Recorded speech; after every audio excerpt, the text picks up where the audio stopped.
Hi, I'm Hal Roberts. This is Bridge City News. Here's some of the top stories we've been following. U.S. government officials met with Ukrainian President Zelensky, pledging their support to Ukraine in its war with Russia. The Rolling Thunder biker rally made its way through Ottawa over the weekend. Now, during the event, a biker church was vandalized. And we hear from a Lethbridge Conservative MLA who discusses how the province is addressing the doctor shortage here in our city. Your nation, your province, your southern Alberta. From the heart of Lethbridge, it's Bridge City News with Hal Roberts. Thanks so much for joining us. U.S. Speaker of the House Nancy Pelosi met with Ukraine President Volodymyr Zelensky over the weekend during a visit to the country's embattled Kyiv. Pelosi says the United States is with Ukraine and continues to offer its support during its war with Russia. We believe that we are visiting you to say thank you for your fight for freedom, that we are on a frontier of freedom, and that your fight is a fight for everyone. And so our commitment is to be there for you until the fight is done. Це говорить про те, що Сполучені Штати є сьогодні дійсно лідером потужної підтримки України в часи війни проти агресії Російської Федерації. І я за це хочу вам подякувати за те, що допомагаєте Україні захищати суверенітет і територіальну цілісність. Poland's environment minister is calling for immediate sanctions on Russian oil and gas. European Union officials are meeting in Brussels to discuss their next moves after Russia announced last week that it is cutting off gas supplies to Poland and Bulgaria. Anna Moskwa is urging her fellow ministers to unite and impose sweeping sanctions on Russia's oil and natural gas sectors over the war in Ukraine, and to not cave into pressure to pay for their gas in Russian rubles. We are also ready when it comes to infrastructure to refine oil and to be fully independent from Russian oil. And I do believe that all European countries can do the same. We also express our solidarity and we are ready to support countries, to supply them with non-Russian fossil fuels. We are ready to be solidarious with our infrastructure and to supply them if necessary. And we are also ready to share our experience of building this infrastructure, how to do it in a fast way to be totally independent from Russia. Russian President Vladimir Putin is now apparently issuing threats to any country that is supplying weapons to Ukraine during the war. That includes Britain, the United States, and Canada. Our foreign affairs expert Lisa Daftari says his threats of attack don't just end with Ukraine. It just shows what his agenda and vision is, to not stop at Ukraine. And I think that that's what's very important here. As much as we can throw money and weaponry at this, you know, if you have this dictator making these threats and speaking in a way where he's not going to back down, where Ukraine won't be enough and he's going to set his sights on Moldova and whatever comes next, well then, you know, we have a bigger problem on our hands. And that's what's very symbolic and very much a message here to us coming from Putin. Make sure you catch the full interview with our foreign affairs expert Lisa Daftari. We'll have the latest from the Ukrainian-Russian war coming up after business news. The Rolling Thunder biker rally made its way to our nation's capital over the weekend. Many were demanding the same as the Freedom Rally in February, that they wanted Ottawa to lift the remaining restrictions on Canadians. Ottawa Mayor Jim Watson was interviewed during the rally over the weekend and said a number of vehicles were towed and the police issued around 400 parking tickets as the rally was watched over by hundreds of police officers. And the police are taking a very strong stance because we wanted to make sure that our communities and our neighborhoods are protected. At the same time, we want to make sure that people have the right to protest, but they can't bring that kind of destruction and harm to our residential communities and our small business communities that are still suffering from the truck convoy and COVID-19. So I think that, you know, this was obviously a little more than what Ottawa had planned for. I've called on City Council and the Mayor over the last several days to ensure that we have backup plans to the backup plans here. Last night got out of control and was the first sign that we weren't prepared here for what was going to happen. And I still believe that today. With everything that's happened. A lot of people don't feel safe in Ottawa right now, so I'm here because, you know, I don't mind taking on these guys and I want people to enjoy their city again. Now, during the Rolling Thunder biker convoy, a biker church was vandalized with spray paint. The hate crime was committed at the capital city's biker church with someone writing, "No haven for fascism." Now, further down the church, you can see that someone also sprayed another hateful message. One of the pastors at the Capital City Bikers Church, Melissa McKee, says the church was hit by more than just spray paint. We got tagged. There's anti-fascist signs, hate. They've weaponized sidewalk chalk. They left all kinds of sidewalk chalk messages on the sidewalk in front of the church, and they filled the alley with thumbtacks. Thumbtacks in the alley to try to pop tires. Yeah, that's what they did. The Conservative Party of Canada leadership is moving ahead with 6 candidates. The party confirms that Pierre Poilievre, Jean Charest, Patrick Brown, Leslyn Lewis, Scott Aitchison, and Roman Baber have all submitted the full $300,000 registration fee, a compliance deposit, along with signatures from 500 party members. The federal Conservatives will announce their new leader on September the 10th.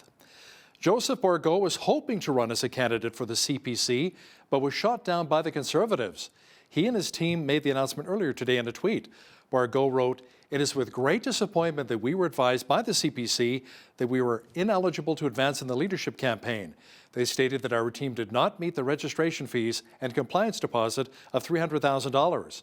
Our team submitted $367,453 before the deadline of April 29th at 5 p.m. Eastern Time. We are seeking clarification from the Conservative Party LEOC committee because we've met all of the financial and signature requirements." Well, it was another beautiful day in the Windy Cities. We saw close to 20 degrees once again. Jeanette Rocher is in now with an early look at the forecast. Jeanette, will these warm temperatures be sticking around this week? They absolutely will be, Hal. We are looking at 23 degrees coming up on Wednesday and Thursday, down from that 25 and 29 that Environment Canada was originally predicting, but still nice and warm, just the same, well above seasonal for this time of year, which is 16 degrees. We're looking at 20 degrees on Tuesday, nice sunny weather. Even our overnight low this evening at 3 is going to be higher than the average low for this time of year of 2 degrees. As for the rest of the week, I'll have all those weather details coming up for you later on in the show. Great. Thanks so much, Jeanette. The Alberta NDP is demanding that Finance Minister Travis Toews apologize to Albertans following a recent comment he made. A new report shows that average wages in our province are falling badly behind inflation. Toews allegedly said that there's no better cure for inflation than a better job with a higher wage. So in a statement, NDP Labour critic Christina Gray says Travis Toews has completely lost touch with reality for working families in Alberta. Albertans who have jobs and work hard are falling further behind every month because Travis Toews is making them pay more in income and property tax along with more school fees. Travis Toews is the reason Albertans are falling behind. Now, Bridge City News reached out to Alberta Finance Minister Travis Toews to get his reaction to the comment by the NDP, and the minister sent us a statement. In it, he says, for 4 years under the previous government, Albertans were left unemployed and underemployed with lower wages for everyone. This government is making a historic investment through the Alberta at Work program to train tens of thousands of Albertans for high-paying jobs in that future. On top of that, we've taken action to address affordability by cutting the fuel tax, providing a $150 rebate for electricity, and establishing a consumer protection program for high natural gas prices. The Alberta government announced it is investing $1.2 million into the Northern Alberta Institute of Technology. The funding will go to support infrastructure that will give health innovators tools, resources, and expertise needed to test and advance new health technology. Officials say the extra money will extend access to Alberta innovators and job creators who work with a Health Innovation Platform Partnership Program, which supports the Centre for Advanced Medical Stimulation. There's been a doctor shortage in Alberta and Lethbridge for quite some time now. Lethbridge East MLA Nathan Neudorf says the province is working hard to get more physicians to our region fairly soon. And I understand that there have been discussions with 5 to 7 more doctors beyond that first group of 10. So we're very hopeful to be approaching 20 possibly by the end of the year on contract, and we continue to work towards that number. We'll need approximately 30 to 40 doctors to recover the number of people that lost a family physician over the past couple of years. So it's a step in the right direction. MLA Neudorf will also discuss the challenges party may face if Jason Kenney loses the leadership review this month. He'll have details coming up later in the program. This is Emergency Preparedness Week. Alberta Municipal Affairs Minister Rick McIver says there are certain ways Albertans can be better prepared for an emergency, especially during a flood or a fire. First, build a safety kit with emergency essentials so you can grab it at a moment's notice. Gather supplies and know where they are so you can buy yourself some time. Make a plan and rehearse it with your kids so if disaster strikes, you're familiar with what to do. And get to know your neighbors. Building a strong community helps everyone when you can lean on each other for help and support. Now, Emergency Preparedness Week is an annual event to remind people to take action and prepare themselves for any emergency that may occur. Lethbridge City official echoed what Municipal Affairs Minister Rick McIver said, and that having an emergency kit is vital to protecting you and your family. We want to make sure, of course, food and water are our first priority. 2 liters of water per person per day is kind of what we anticipate and encourage people to have. Medications is a big one. And of course, factoring in your pets, making sure that there's pet food, pet medication. If you're going to be anticipating yourself sheltering in place or being evacuated for some time, having some books or games for your family to take part in as well. But really any of those necessities, including important documents and previously mentioned cash in the event that ATMs aren't available. According to the 2021 Preparedness Survey, only 26% of Canadians have an emergency kit already put together. The Lethbridge Police Service is hiring for community peace officers. The LPS say they're offering competitive wages, benefits, and even a pension plan. The hiring process for officers opened in March, and the LPS says they've received a lot of interest so far as they're looking to fill multiple positions.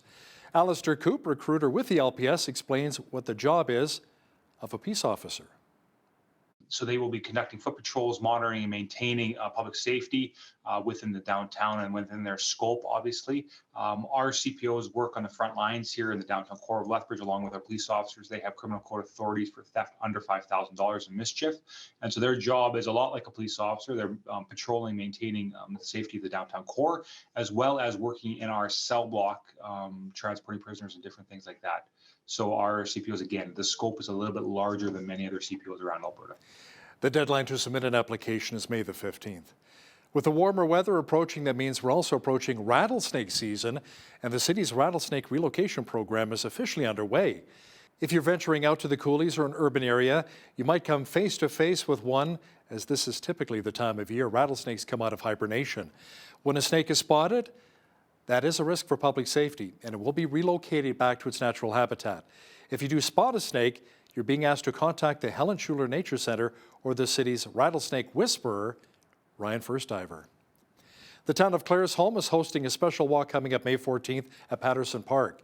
You'll have the opportunity to see superheroes gliding their way into the event. The walk is raising money for a community youth fund. BCN's Micah Quinn has the details on the upcoming event, featuring a few of everyone's favorite Caped Crusaders. And you can participate in the walk dressed in costume, or you can participate in the walk just as yourself. Amanda Zimmer, the publisher of the Claresholm Local Press, says the first annual Hero Walk will not only feature costumed heroes, but also local ones who will be flying in to make an appearance. After the walk is complete, we will have some community heroes on hand for people to interact with, ask questions to. We're hoping to have the fire department on hand with some of their equipment and trucks so that there can be some interaction and hands-on experiences as well. Holly Gillespie, the Community Outreach Coordinator for the Claresholm Family and Community Support Services, says funds are being raised for the event that will benefit the town's new Community Creative Youth Fund. Kids in our community are involved with music lessons or Girl Scouts or Boy Scouts or art classes and all that stuff. But we want to make it accessible for everybody. For those families who aren't able to pay for it, then maybe down the road we can help them out by paying the cost of their music lessons for a little while. We also talked about if the funds raised would go towards finding people in our community who could kind of mentor these kids in those different areas. So we would maybe ask a musician to come and maybe one Saturday a month teach them quickly music lessons for an afternoon or something along those lines to see what the kids are interested in and get them involved in these activities that aren't just sports related. For more information on the Hero Walk or to register, you can visit the event page on Facebook. For Bridge City News, I'm Micah Quinn. Serving the needy is a huge passion for those who work and volunteer their time at the Lethbridge Soup Kitchen. The nonprofit group serves over 7,000 meals to the homeless in our city each and every month, with 3 meals are provided each day except for Sunday. Bill Ginther, the executive director of the kitchen, says one of the big things the organization does is minister the word of Christ in the lives of those who come in, and they have evangelists who come down to spread the good news. So every Sunday afternoon, there's a group that comes and does a simple message, some singing. Wintertime, they'll do it inside. They'll maybe show a few videos, those kinds of things. So it's not as much us as a group as it's people from within our organization that actually come to volunteer and do the ministering to them. So we're thankful to have that opportunity. We realize that it's not our specific mandate, but at the same time, we feel that as believers, it is our mandate to provide for people and then to minister to them in that way. Ginther says when meeting someone who's homeless, it's very important to make eye contact and acknowledge that they exist instead of ignoring them and treating them with disrespect. A member of Lethbridge College is being recognized with a national award for her communication and creative problem-solving skills. Dawn Tsukamoto, the communications manager for the college, is the bronze recipient of the Leadership Excellence Non-Managerial Staff Award for this year's CI Can Awards of Excellence. Tsukamoto explains what makes winning this award so very special. It's wonderful to work with a community of people who are there to support each other, and really that's the role I play. And I think what made this extra special is that the award came from CI Can, which is a national organization representing public colleges, polytechnics across Canada. And the chair of the CI Can board is Dr. Paula Burns, the president of the college. So she was on stage and she presented me this award, and that's what made it special. This isn't the first time the college has won an award like this, but it's the first time an individual at the institution has been recognized. Congratulations. A devastating tornado ripped through south-central Kansas, damaging more than 1,000 buildings. The twister generated winds up to 300 kilometers an hour and carved a path of destruction nearly 20 kilometers long. No casualties have been reported so far. This was one of the bedrooms. That was another bedroom. You see it on TV, but you think, until you're standing here in person thinking, this was my home. It's different. It's hard to kind of wrap your head around all that, Well, thank God they survived. Fortunately, no twisters here in southwestern Alberta, just another beautiful day. And the warmer temperatures should continue for the rest of the week. Full weather details are on deck.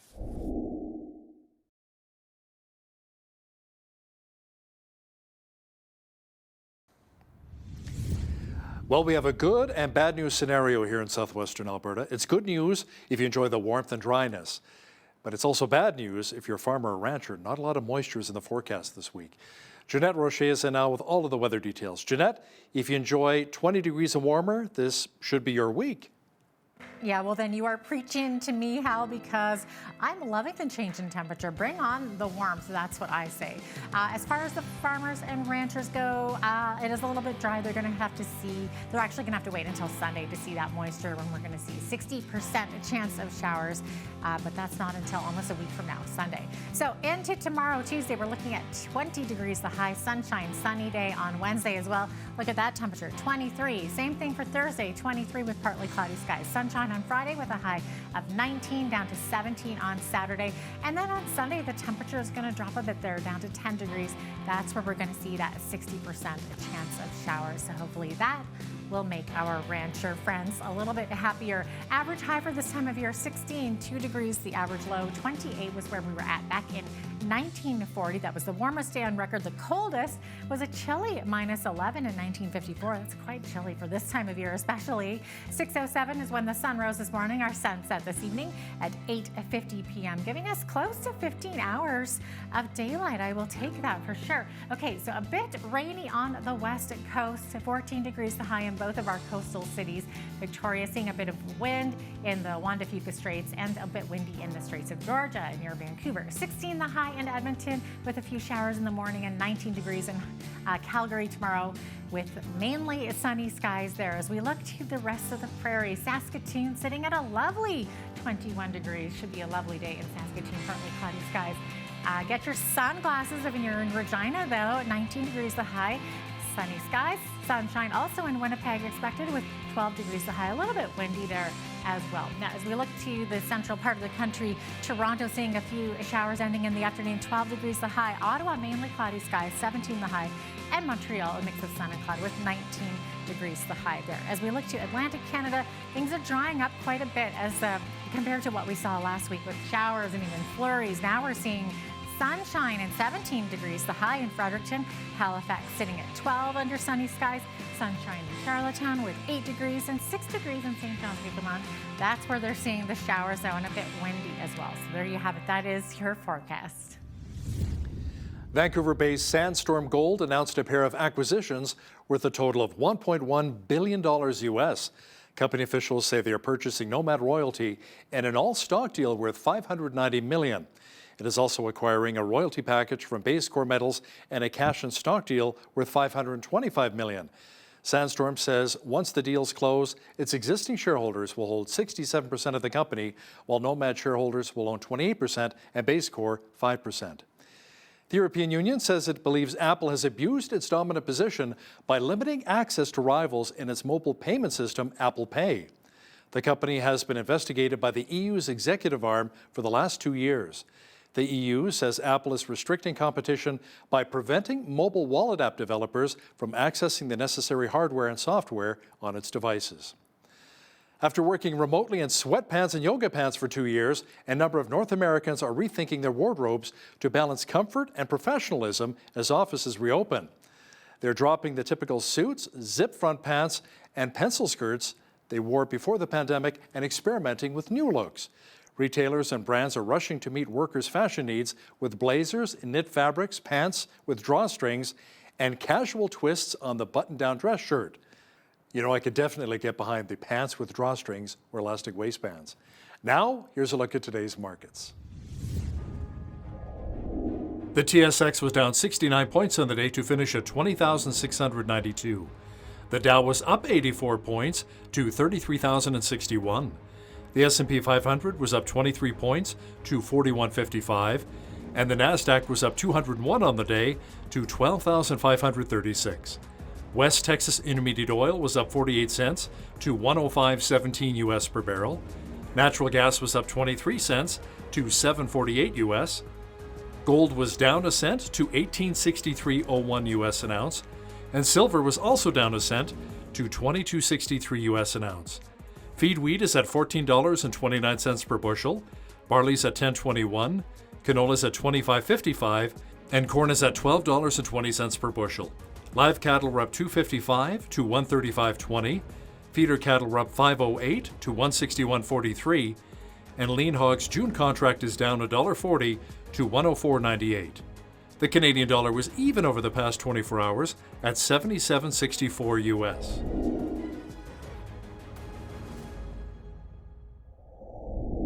Recapping one of our top stories, the Conservative Party of Canada leadership is moving ahead with 6 candidates. The party confirmed that Pierre Poilievre, Jean Charest, Patrick Brown, Leslyn Lewis, Scott Aitchison, and Roman Baber have all submitted the full $300,000 registration fee, a compliance deposit, along with signatures from 500 party members. The federal Conservatives will announce their new leader on September the 10th. Well, it appears as though Russian President Vladimir Putin is threatening more than just Ukraine. Our foreign affairs expert Lisa Daftari will have details for us shortly. But first, here's a look at some of the special events happening right here in southern Alberta.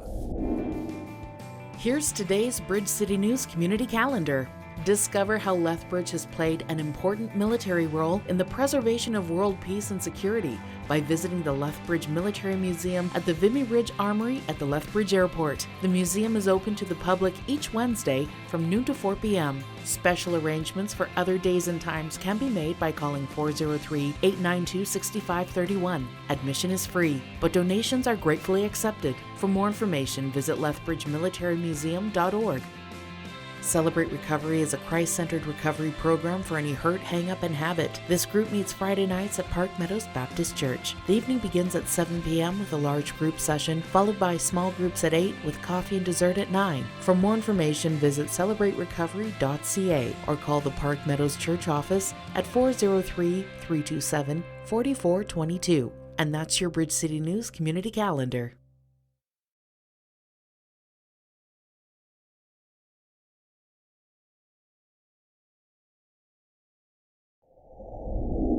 The reports coming out of Russia that the Vladimir Putin regime has threatened attacks on countries that are supplying Ukraine with weapons, countries such as Britain. To discuss this in more detail is our foreign affairs expert, Lisa Daftari, joining us once again from Los Angeles. Lisa, the United States and Canada have also supplied Ukrainian military with weaponry. Does that mean we could potentially be at risk as well? Potentially, but I think this threat is going out more so than anything else to neighboring countries such as Poland and Romania to say, do not get involved, do not support this war.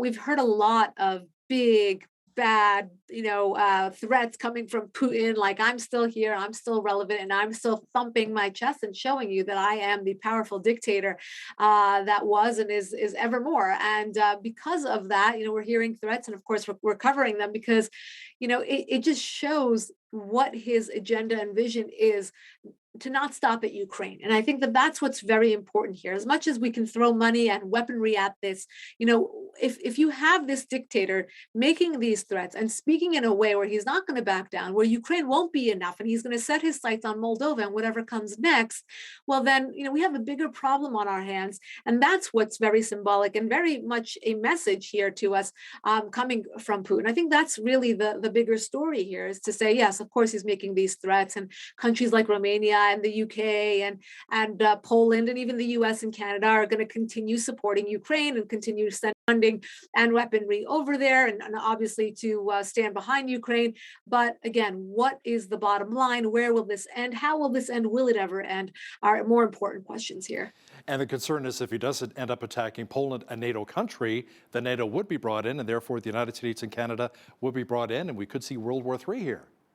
Bingo. And I think that's been the warning ever since this began, is to say, do we want to get involved? Do we want to even kind of flirt with this notion of allowing Putin to step into or to go against the NATO Article 5, which would bring in the West and which would escalate to something perhaps of a World War III conflicts. But that's why I think the West has inserted itself only to supply Ukraine and say, you're going to do the dirty work, of course, if you're going to stand up and roll up your sleeves, and then we'll give you the funding and we'll give you the weaponry. But again, I think this is like a catch-22. It brings us back to, will this then drag the West into a conflict because of our support of NATO and our participation in NATO? So it's very, very complicated and nuanced. The worst part of this is not knowing the calculations that Putin is making and allowing him to have the next call. What will he do tomorrow? And that's really what has been so frustrating about all of this. There is no end. And that's where, when you give the funding and you give the weaponry, there is no end to this. And if we know that Ukraine won't be able to put an end to this, they won't be able to defeat, they will be able to prolong this. And that is exactly what has happened, and I've said this before, if you told me a year ago that Russia was going to do this, I would say it would take 48 hours for Russia to take Ukraine over. But, the fact that, the Russians have had some obstacles stand in their way, one of them being, Ukraine standing up to them. They didn't expect that, and having this resiliency, yes, but will they be able to complete the job? And that's really the question here before we throw more money, more weaponry, and again, stand the risk of getting involved because of our NATO participation. Lisa, there are reports coming out right now that the Russian economy has contracted 10% since a lot of the sanctions have been implemented by many countries around the world. But now that some of the European nations, including Germany, are refusing Russian oil and gas, apparently that could throw the country into a depression. Yes, and that's exactly right. So far, the Russians have been able to not default by paying interest and being able to finagle their way and find new partners such as India and the Iranian regime and China and North Korea, who have doubled down on their support. They don't want to see the Russians fail. More so than anything else, they want to see the West fail. It's not that they want the Russians to win. And that has been the miscalculation here. The West never thought that these rogue nations would ever unite, because they are all after their own agenda and to progress their own agenda. But what we didn't calculate is that they would band together to overcome the first obstacle, which is really sticking it to the West. And after they overcome that obstacle by helping Russia and supporting Russia in this feat, then they can go out their separate ways. And North Korea can go its way, and the Iranian regime, and Venezuela, and China, and all the rogue nations can do their own thing. But we never believed that these nations would band together to help Russia. China being the most shocking, because China's after its own progress in the region. So yes, that is exactly what we're seeing here, is that Russia is in fact under a lot of economic stress, but it's finding ways not to default and not to crash. Now, as you mentioned, Germany refusing oil, a lot of these European nations trying to really put their mark on this and be able to refuse to support the Russian economy. But again, I think that the Russians will find ways to work around this. U.S. House Speaker Nancy Pelosi visited Ukraine recently. I believe she was in Kyiv to offer up American support for the country's defense against the Russian invasion. And Lisa, evacuations continue in Mariupol as tens of thousands are fleeing the fighting there. Yeah, this has been a long time coming, this evacuation from Mariupol. Mariupol has been under siege for many, many days now. I think a little over a week since we've been reporting on it. And we've been waiting for the Russians to just call it, to claim their victory there. And obviously as a consequence, to allow the Ukrainians out, especially the women and the children. And that has been very, very slow. Look, they keep changing their minds on this to allow the families out and to keep them there, to allow them out and to have more civilian casualties.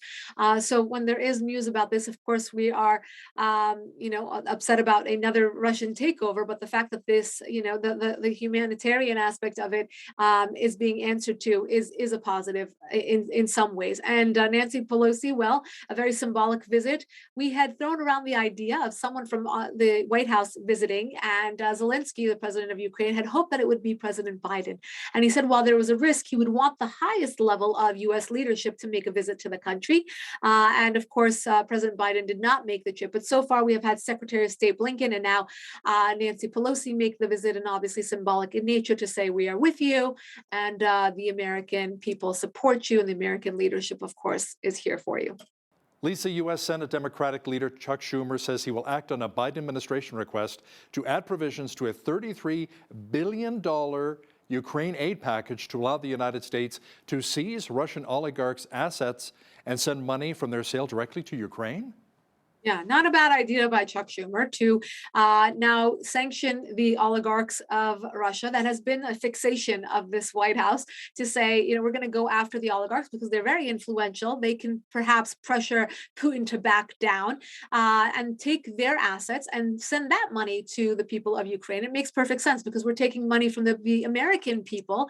Meanwhile, we are in a very bad economic state here, as you know, in the post-pandemic world, and we're paying $6 to $7 a gallon for gas, and all sorts of basic needs have gone skyrocketing in price, near inflation. So now we are talking about perhaps a $33 billion aid package, as you said. The last week, this was put in by the president to pass this bill, and Chuck Schumer said, "Okay, in addition to this, what we'll do is sanction these rich guys, and we'll send the money to Ukraine as well."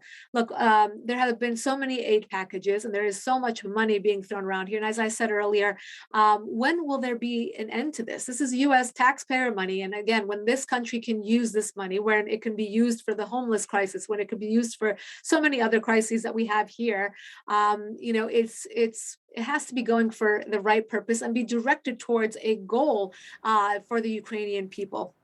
Lisa, security forces in Israel arrested 12 suspected terrorists during raids in a number of villages in the West Bank.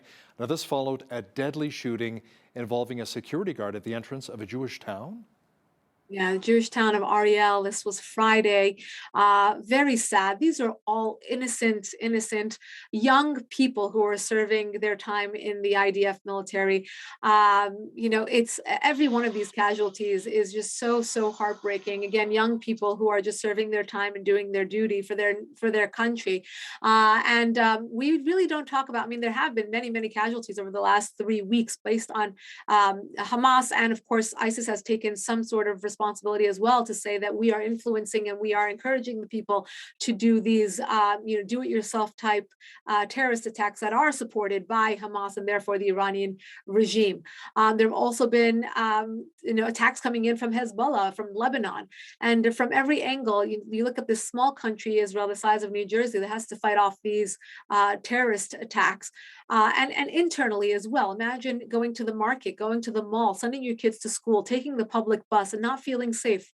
2 young men were killed in a bar on a Friday night just last week. So when we have these 12 arrests, these are just foiled plots. Imagine how many more attacks there could have been potentially. And we talk about a lot of these foiled plots that happen. Look, the Mossad, the Israeli intelligence, is extremely capable, extremely sharp, smart. They have a lot of intelligence on the ground.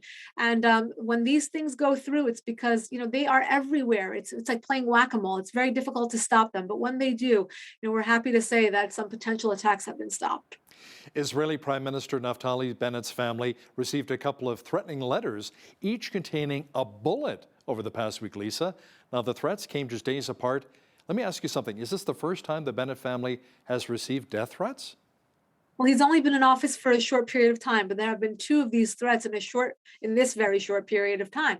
But it's not the first time that a prime minister of Israel has been threatened. If you remember, Prime Minister Yitzhak Rabin was actually assassinated, and that was an internal job in Israeli who did not believe in his policies. We don't know who these people are, but I hope that Israeli intelligence will be able to get to the bottom of it. It must be very, very unsettling for a country that is going through these types of attacks on the streets, when the prime minister wants to be strong and be there for the people, when his own family, when it's hitting home so close and his own family is being threatened.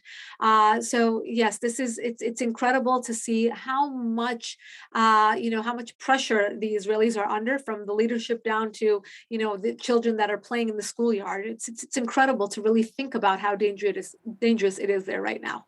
Absolutely. I want to ask you as well, what's the latest with the Iran nuclear deal? Now, the reason I'm asking is that with Iran increasing alleged terrorist activities in the Middle East, along with its nuclear production, many lawmakers, Lisa, point out that the 2015 agreement will really do nothing to curtail the Republic's aggressions. Yes, and what's crazy is that we have bipartisan support on the sentiment that you just expressed. There is bipartisan support here in the United States, lawmakers on both sides that are saying this is an awful deal. And when they're asking questions from Blinken, from Jen Psaki at the podium, from President Biden, they're not getting any answers. If it's a good deal, why aren't they being transparent? And that's exactly what the lawmakers are saying. Now, what you did, Hal, is something that the administration is not doing, and you connected the dots. You said, look at all the terror that's being supported in the region. In Israel, namely, and you can go further and just say how they're supporting Hezbollah in Lebanon, and the insurgencies in Iraq, and the Houthis in Yemen, and the Bashar al-Assad regime in Syria, and it goes on and on. When they're supporting this type of terror and exporting their terror still, why are we continuing to be at the negotiating table? More than that, we're trying to take the IRGC, the Revolutionary Guard, off the foreign terror list. Meanwhile, they have admitted to, and our administration has admitted, that they are actively trying to assassinate our former and current lawmakers and officials. So when we know that they're trying to assassinate us, when we know that they're trying to kill us, when we know that they're still putting money into terrorism, why are we at that negotiating table? And why are we so eager to get a deal that will be meaningless? Just last week, and I'll end with this, the White House put out a report that said, we know that the Iran regime is just months away from a nuclear weapon. If we know that, then why are we trying to get into a meaningless deal with them to release $90 billion more, maybe more than that, than the previous deal, and get nothing out of it? Yeah, sometimes you have to just step back and say, really, what are we doing here? Let's look at the big picture. Lisa, it's being reported that Hillary Clinton's 2016 presidential campaign flooded mainstream media outlets with unverified derogatory information about Donald Trump that led to an investigation into the false Russian collusion narrative. Now, Lisa, this proves once again that politics can be quite nasty and dirty. Oh, yes. And we had reported about this at the time. Some independent media sources had said, this is just, distraction. This is Hillary Clinton trying to take down Donald Trump. And she had influenced the FBI. She influenced lawmakers. She influenced the mainstream media, most importantly, and therefore influenced, American voters. Of course, it didn't end up going her way, but imagine how many fewer votes she would have gotten had it worked out her way.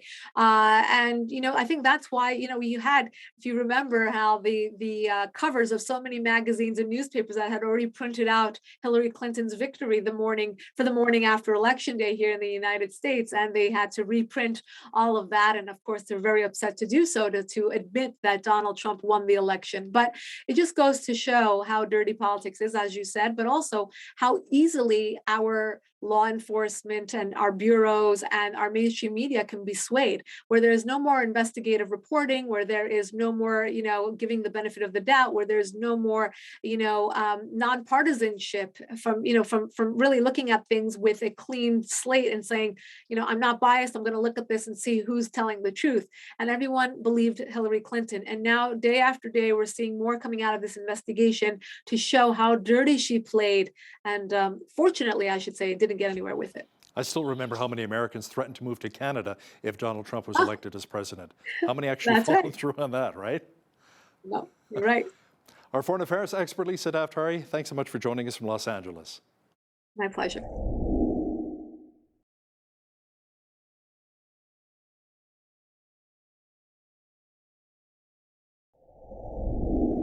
It's estimated that around 40,000 Lethbridge residents do not have a family doctor. You can include me in that group.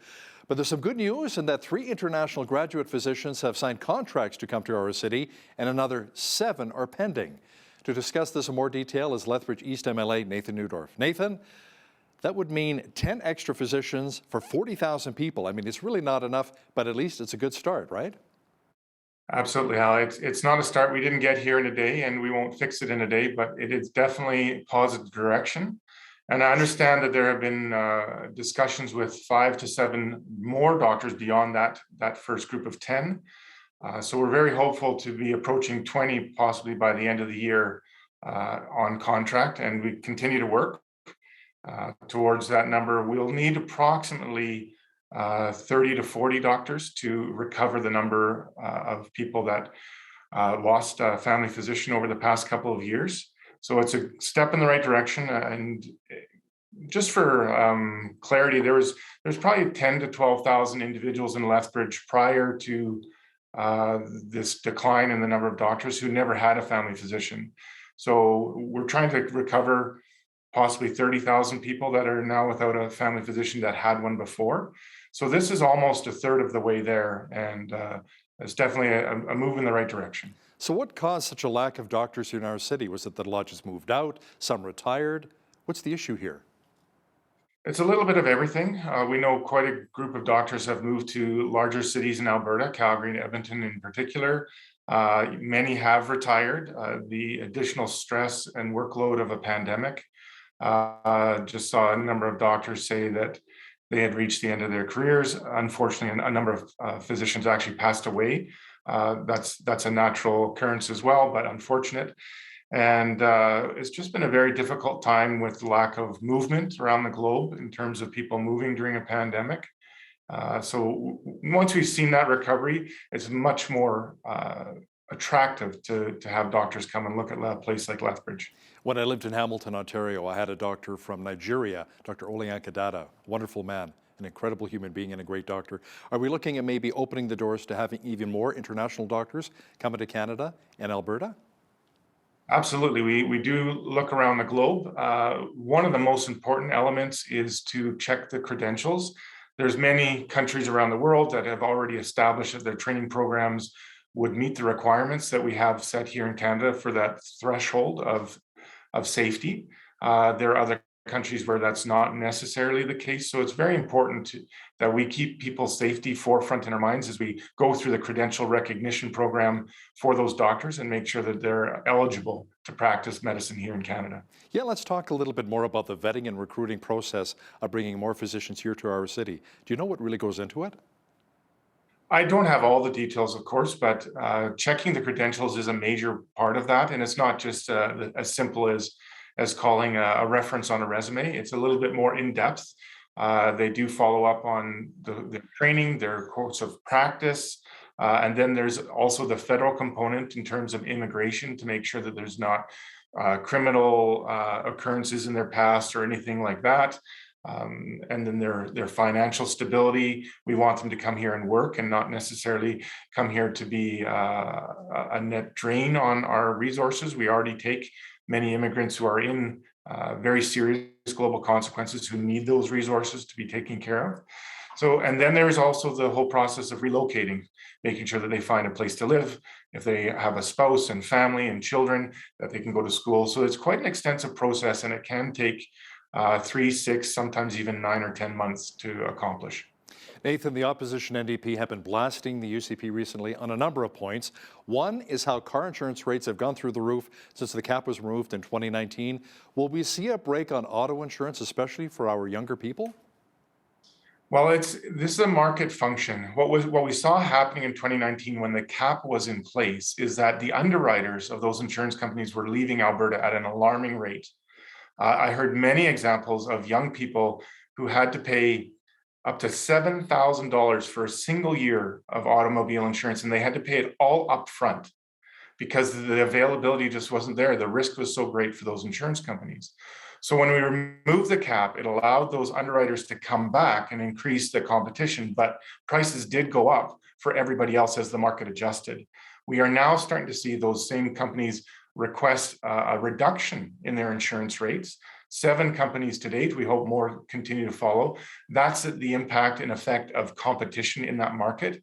But now we have other factors that are increasing those prices. Inflation that we've seen across the country, and the availability of replacement parts is going up and costing more because those are globally supplied and our supply management chain has taken a hit. And those things, as well as the complexity of automobile manufacturing now with technology and circuits and those kind of things, even the composite materials to build vehicles, all of those push prices up, even though competition would help bring those prices down. So we're seeing a bit of that confluence in the market right now. Now, a recent report by the Business Council of Alberta says that Albertans are struggling more than any other province. While prices have gone up by about 7%, our incomes have only increased on average by about 3%. Another report, Nathan, shows that 52% of Alberta households were within $200 of not making all of their financial obligations by the end of the month. So how can we make life more affordable for Albertans? Well, our government's taken a number of steps to try to do that. We've removed the gasoline tax and we have added a small rebate for natural gas prices. There's further work that we're looking into, but I think the most important factor that we can do to help people make ends meet is by seeing our economy recover. And we've set a great stage for that. Our economy is really taking off with diversity, with new jobs. The number one concern I hear from employers is the lack of skilled trade and employees. Those things will begin to push pressure on employers to increase their wages so they can attract the help that they need. I think that's beneficial, and we are starting to see that already. And that trend will continue as we get into summer and the fall, which is our busiest time of the year. So hopefully we continue to see that trend. It has been very difficult for people in Alberta for the last couple of years, for sure. Premier Kenney's mentioned on Bridge City News that as long as oil stays above $80 a barrel, then Albertans can enjoy the, saving on the 13% provincial tax on fuel. But let me ask you something. How hard would it be, let's say, if it drops down to $75 a barrel and all of a sudden, boom, that's a big hit for a lot of Albertans once we're used to now paying 13 cents a litre less. That'll be a shock. Well, yeah, it could be, but here's the brilliance of what our Finance Minister Travis Toews, when he set this up, it's a graduated tax relief. So at $80 a barrel, the tax starts to drop, and it drops incrementally until you hit $90 a barrel, where that full 13 cents is removed completely. And as prices drop, they don't drop $10 or $12 a barrel typically in a day. They take a little bit of time. It would also incrementally come back down there, so it'd be a graduated curve to help ease that transition back and forth. But it's a great program because of that. And it's a taxation thing. It's not a rebate where it would be a hard adjustment. It's a graduated tax relief and done in a way that's wise, that allows us to hit our budget targets, but also helps people adjust when those dollars per barrel prices change. Nathan, the UCP leadership review is ongoing. Mail-in ballots must be in by May the 11th, and results will be known by May the 18th. Now, if Premier Jason Kenney is out as party leader, that could be a real challenge for the UCP. How tough would it be to replace a leader like Jason Kenney, especially leading up to next year's provincial election? Absolutely. It would be a challenge for sure. There are very few politicians with the amount of experience that Premier Jason Kenney has, and we'd have to see the outcome of that result to know exactly how we'll move forward. Thankfully, we do have some time. A year's a long time in politics, but it can also be a very short time in politics. So we'd have our work cut out for us, that's for sure. Now, if Premier Kenney doesn't get his 50+1 support from party members, would you ever consider putting your name forward as party leader? Well, I've had a lot of people ask me that in the last month or so. I think we'll just have to wait and see what happens. Now, Premier Kenney says hydrogen is a big part of Alberta's future, which is a big reason why the province is investing around 50 million taxpayers' dollars into a new clean hydrogen centre. Is this really about diversifying our natural resources? Absolutely, it is. People in Alberta have expected our government to diversify our economy, get away from the roller coaster ride of just trusting the energy prices in terms of oil and gas, as it is a very cyclical in nature. So moving into hydrogen accomplishes two things. One, it accomplishes our environmental goals of moving towards cleaner energy. And two, it does diversify the energy, the natural resources we have in a much cleaner way. So yes, it is about diversifying, but it has the added benefit of also moving us in the right direction environmentally. At this point, do we know where it may potentially be built?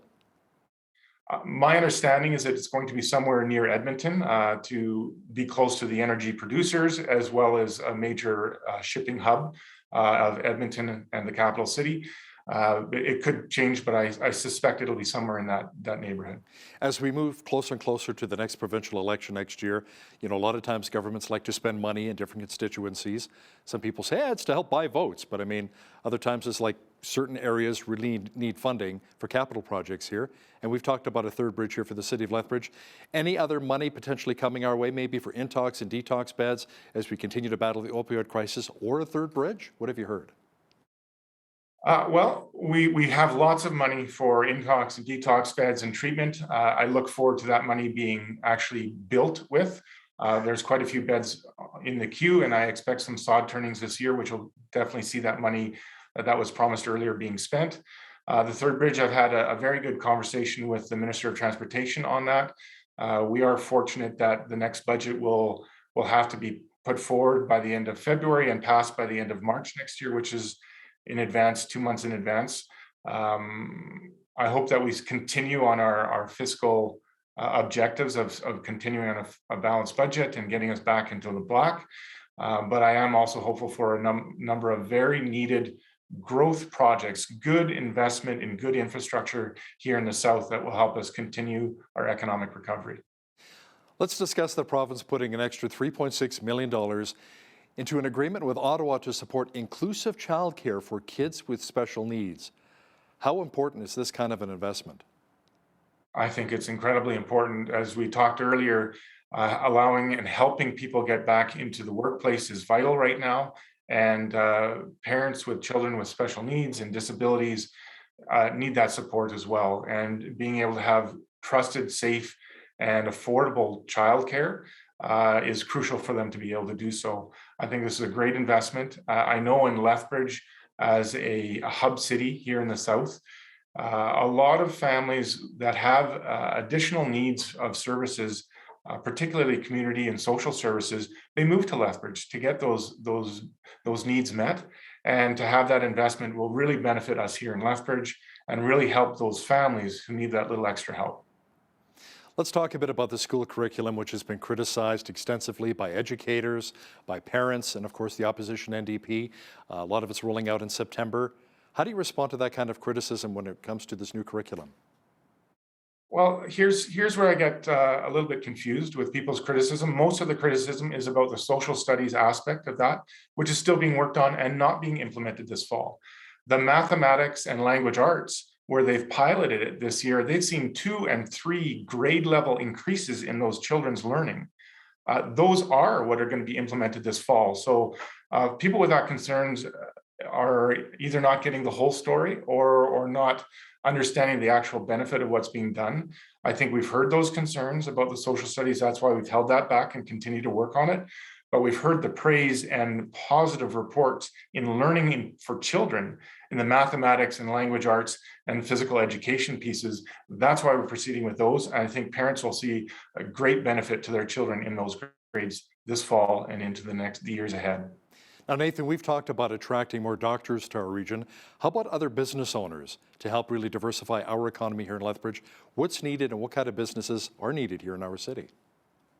Well, I think that's why news items like yours, Hal, when we focus on the positive. So when people do a Google search of where they want to live and they type in Lethbridge, for years past, especially after the previous administration, all we saw was bad news stories. We still have a large challenge in our opioids and addictions realm, but we've seen lots of positive investment. We've seen lots of steps in the right direction. Our new police chief is doing excellent work.